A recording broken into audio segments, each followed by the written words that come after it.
morning, Linmar. We want all students to have a productive and successful year at Linmar High School. The purpose of today's video is to help you become familiar with the Linmar High School Student Handbook. Students may obtain a copy of the Linmar High School Student Handbook on the building website.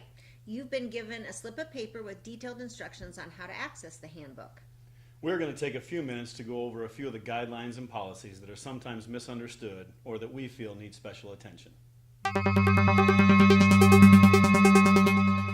Notification from a parent is required in the event of an absence. Notification must be received within 3 days of the absence to avoid being counted as unexcused. All students must sign in and sign out of the 910 office when arriving late or leaving early.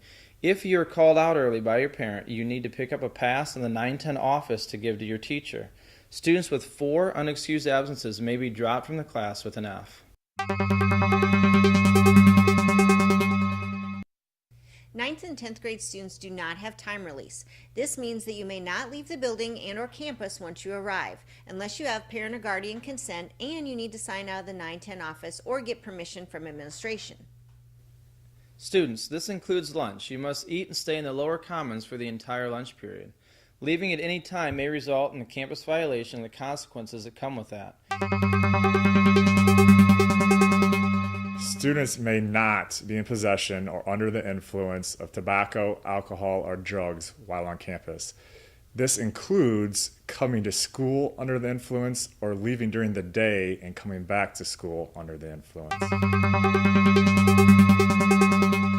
Students are required to carry their Linmar High School ID cards at all times. Students must have an ID for admission to all Linmar High School dances.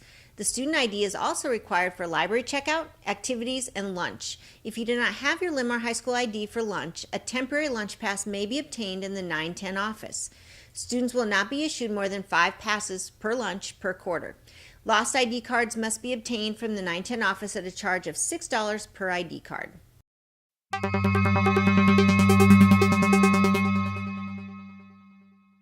Propping open doors or allowing fellow students into the locked doors will not be tolerated and will result in disciplinary action. Thank you for your attention to these points of emphasis. Have a great school year, Linmar.